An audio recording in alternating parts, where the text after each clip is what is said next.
So mga tol, napalaban po kahapon ang dating nakalaban ni General Casimero na si former world champion Yukimori Oguni sa Japan. Tinalo po ni Oguni ang Thai fighter na si Taktana Luangpun via unanimous decision. Nagkaroon pa nga po ng double knockdown sa laban nila. Pareha silang bumagsak nang sabay silang magpakawala ng left hook. Agad naman silang nakabangon. Pero halatang nasaktan po si Oguni. Grugi po kasi si Oguni noong tumayo siya. Natapos naman po ang kanilang 8 round fight sa Super Bantam at nakuha po ni Oguni ang panalo via unanimous decision. Pagkatapos ng laban, agad hinamon ni Oguni ang nagpataob sa kanya noon na si Namibian South African Philippus Nitumbua. Gusto daw niya makabawi dito kay Philippus. Matatandaan po kasi mga tol na round 1 lang ang tinagal ni Oguni dito kay Philippus. Nakipagsabayan po kasi siya agad, kaya siya bumagsak at tuluyan siyang tapusin ni Philippus sa round 1.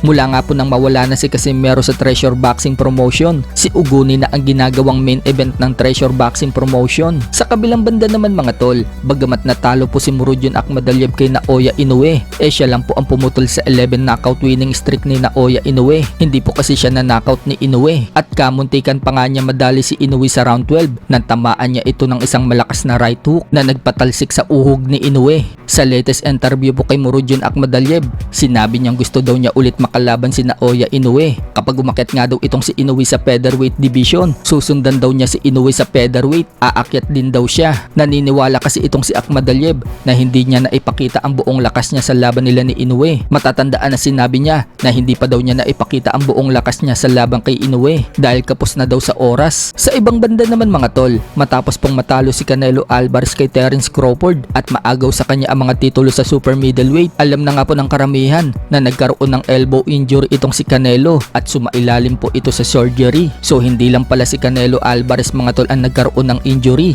maging si Crawford na injured din daw. Yan po ang sinabi ni Crawford na ma-interview siya ni Andre Wards. Hindi pa nga daw siya 100% na kondisyon na lumabang kay Canelo. Injured din daw kasi siya noong sumabak sa laban. Samantala, binunyag din ni Crawford na 7 buwan daw niyang pinaghandaan itong si Canelo. Nang malaman nga daw niya na maikakasa na daw ang laban nila ni Canelo, February pa lang, nag-ensayo na daw siya agad. Talagang pinaghandaan daw niya na matindi si Canelo. Pinagtrabahuan daw niya yung legs niya at power para makayanan daw niya ang big shot ni Canelo. Hindi nga din daw siya naniniwala na kailangan mo daw ng tune-up fight dahil sa sparring pa lang, pag sharp ka, ibig sabihin, handa ka din daw sa laban. Parehas nga din ang pananaw si Crawford mga tol at Manny Pacquiao. Matatandaan na sinabi ni Manny Pacquiao na nakabuti umano sa kanya yung 4 na taon na pahinga sa boxing. Parang gumaan daw yung katawan niya at bumata. Ganyan din ang pananaw ni Crawford. Sinabi niya na nakabuti daw sa kanya yung 1 taon na layoff sa boxing. Naka-recover daw yung katawan niya. Kapag nagkakaedad ka na daw kasi, kailangan mo makinig sa katawan mo dahil sasakit na daw yung kasukasuhan mo.